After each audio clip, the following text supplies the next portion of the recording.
One small step for man, one giant leap for mankind. You can see, At a time when man was reaching out into space, the inhabitants of southern Arabia were carrying on a way of life that hadn't changed for centuries. you can see Apollo 11. Thank you. Roger out. But as man took his first steps on the moon, these desert peoples found themselves making their own giant leap.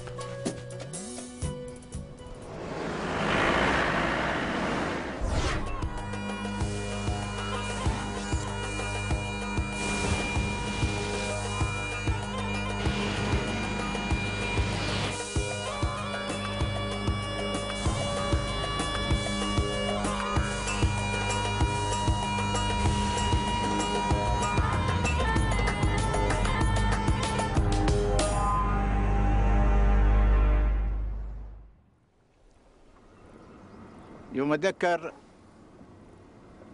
زماننا الماضي، نتذكر أبانا وجدودنا اللي عاشوا على الحرارة والمرارة والمشقات والتعب. 4/5 of what is today the United Arab Emirates is desert.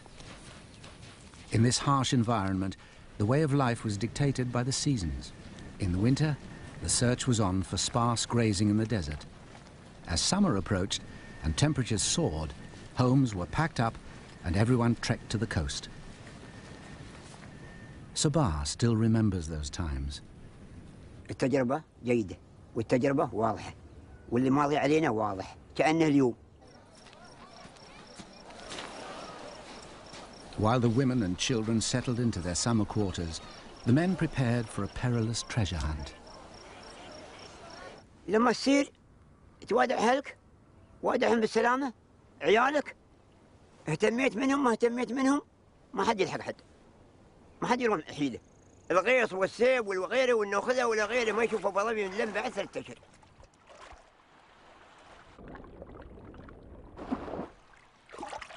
The men dived all day, every day. At depths up to 20 meters, they held their breath for 3 minutes at a time. The reward for the hardships and dangers was pearls. These exquisite natural beads were the currency that underpinned trade with all corners of the world. Emirati pearls were valued above all others, and the quest for these jewels from the sea dominated each summer for at least 1,000 years.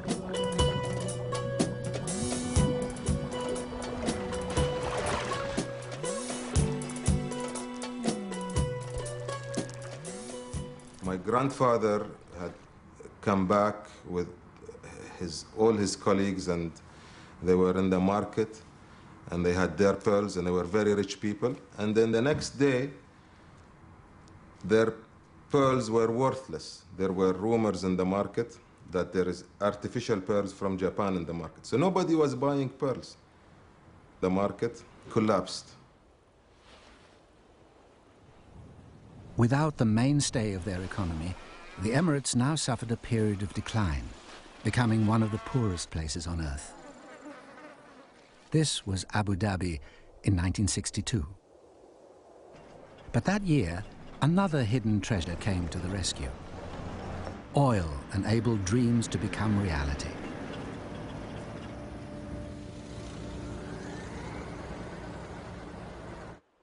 In 1971, the United Arab Emirates was created. This successful federation, led by Sheikh Zayed bin Sultan Al Nahyan, launched an economic miracle.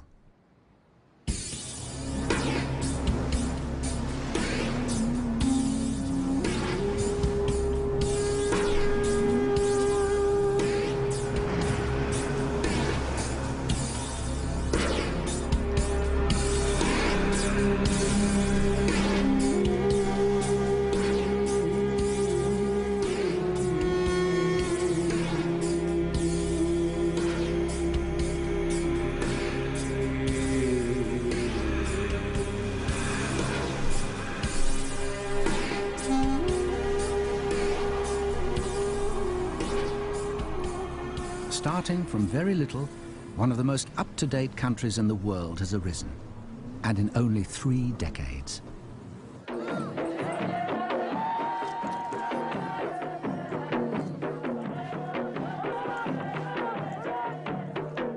Sheikh Zayed had a clear vision of what he wanted to achieve, to raise the standard of living of all his people. He believed passionately that the greatest use that could be made of the new wealth was to invest it in education. Education for boys, girls, and adults of all ages. أول عمار الشيوخ وحطوا مدارس وحطوا تعليم وحطوا مدرسين زين وملاحظة. In 2004, 1,500 schools sent 12,000 students into higher education. These state-of-the-art institutions are helping to create a dynamic and highly skilled workforce. And they don't just cater for academics and professionals. Higher colleges of technology offer 15,000 students a technically oriented education. Once, secondary education was just for boys. Girls had to stay at home from the age of 12 or 13. But the UAE has changed all that. In addition to places at the United Arab Emirates University, Zayed University has been built just for women. Through 30 years, the country has changed in a totally different way. Other countries would take 300 years to 200 years to change the way we have. I see myself in 10 years, maybe a famous interior designer. A lot of building is going on in the country, and these people, they need interior designers, especially ladies, because ladies would want to talk to ladies. And it's not a career which really spread here in the UAE. So I think there will be great opportunities, hopefully. I can see myself like working as ambassador for my country, to be like a woman who works for UAE, and we need it like for other people. And there's a thing that says that the women are the best politicians, you know, and I hope that I serve my country by that. But will their creative energy be enough to take the place of oil? Our generation is moving so fast. There are people who are becoming politicians, becoming engineers, becoming doctors, and this shows you that our generation will do something and will make a difference, and we won't even be needing to use our resources to lift our country and make it richer. We should be very realistic about it, because it has to end one day. But I guess we have like education and investments, all these things would help us to prepare ourselves for that day. This is not more of an oil-based society, but in actuality, it came from trade. And people had always survived and found mechanisms of exchange and creating relationship with the whole community, and using the Emirates itself as a strategic base for it.